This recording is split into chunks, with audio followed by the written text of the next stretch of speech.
tambor aqui. Está cheio de espinho, mas depois que as árvores crescem, as árvores que têm espinho, o próprio mandacaru, a palma, depois que ela cresce, ela não tem mais espinho no caule. Entendeu? Ela só tem espinho quando parece que a planta está dizendo assim, ó, não mexa comigo, me deixa em paz, deixa eu crescer para você. Aí ela cresce e embaixo não tem espinho. Pode prestar atenção, plantas que têm espinho, a jurema, o quiabento. O quiabento, quando ele vira uma árvore e se desenvolve, não tem espinho no caule. Pode prestar atenção. Ó, tudo isso que eu estou falando aqui, eu queria de vocês o seguinte. Viu, Léo, Narciso? Vai. O Narciso é um cara tão porreta, que eu fico xingando ele o tempo todo. Faço a confusão de um com o outro. Conheci essa raça aí toda na Projeto Cisterna, me apaixonei por esses caras aí. Viu? Então, Claudinei, eu acho que tem um exercício bacana para se fazer. Essas coisas que eu estou falando, as pessoas, todo mundo tem celular. Vai para o campo, registra foto. Aí um dia faz um seminário aqui de vocês, conhecendo a Caatinga. Porque a gente não conhece a Caatinga. Tiraram da nossa cabeça o que é a Caatinga. Pode falar. Estou vendo ali, me lembrou de uma experiência que nós tivemos em Riachão do Jacuípe. Eu vinha falar para você, mas ele também estava. Fala aí, João. Vai lá na frente, João. Pessoal, boa noite.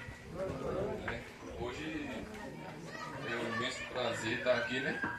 Com esse grande homem aí. E hoje lá em Nilcinho eu comentei com ele sobre o Eduardo lá de Riachão do Jacuípe, né? Foi em 2016, foi quando quem foi lá. Eu tive também o privilégio de trabalhar na instituição que se chama CEDASB, onde a gente teve essas experiências, né? E o Eduardo, na época, com 35 anos de idade, ele saiu de Riachão do Jacuípe para Feira de Santana. Ele disse, é a mesma coisa que acontece nós aqui, né, na Caatinga. Saímos daqui e vamos para onde? Para São Paulo. E ele falou que toda vez que ele ia visitar os pais dele lá em Riachão do Jacuípe, ele voltava chorando. Que a vontade dele é estar ali trabalhando com a terra e do lado da família. Ele conseguiu só ficar 2 anos lá em Feira de Santana e retornou para Riachão do Jacuípe e começou, se não me engano, era 75 hectares, 22, né? Que ele chegou para lá, ele pegou uma terra improdutiva para o pessoal que ali morava. E aí ele começou a trabalhar, ele pegava cobra que estava no vizinho e jogava para a propriedade dele. Só que as cobras começaram a comer o quê? Os cabritos que ele estava criando. Ele falou, tá errado.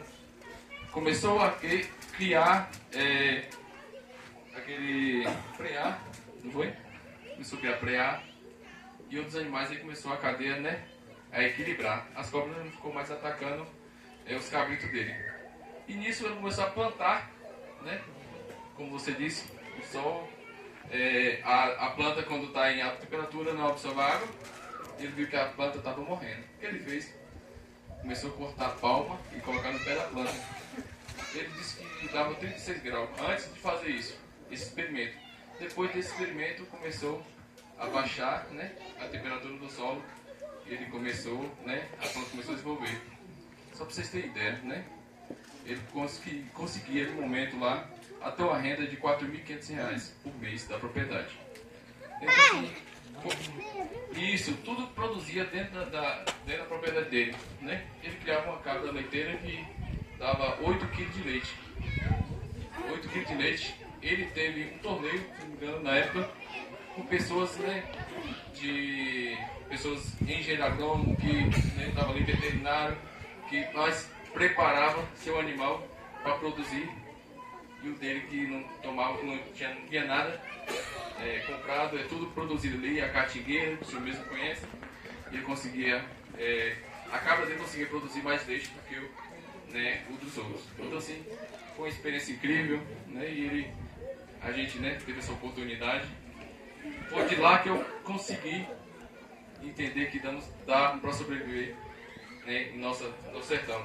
Sem contar que lá chove menos que aqui, né? Chove menos que aqui. A gente tem mais aqui, sendo que lá é 360 milímetros por ano.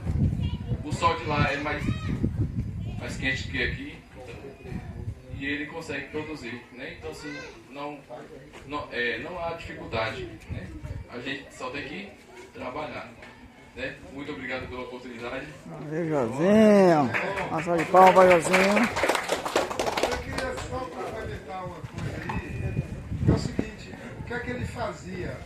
Porque ele não é só a catingueira, ele pegava todas essas plantas forrageiras que os animais gostam, aí ele colhia, ele cultivava, ele não destruía a caatinga. Ele vai na caatinga, colhe uma série de plantas, faz umas misturas altamente proteicas e com vitaminas, etc. E tal. Os animais muito fortes com alta produção de leite. Pegando a caatinga, isso que a gente conhece, que os caras estão passando no trator, como eu falei aqui em Anagé, como eu mostrei em Anagé, mas que você está vendo em tudo quanto é lugar. Faz da coivara e fogo, faz da coivara e fogo. Mas aí bota capim, só para quem não comer, só capim não dá.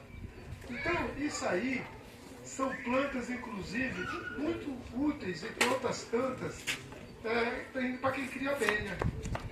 Porque elas vão dar flor na época da estiagem. Ou seja, é na época da estiagem que essas plantas vão dar flor. Mas o bonzé, aroeira, braúna e outro tanto que tem aí. Então, quem cria abelha, e vocês aqui criam abelha, né? Então tem que começar a ter uma observação maior, porque vocês conhecem. Vocês conhecem o nome desse mato todo, esse aqui é tal coisa, tal coisa, tal coisa. Aí que vai começar a prestar atenção. Não, esse dá flor em tal período, esse dá flor em tal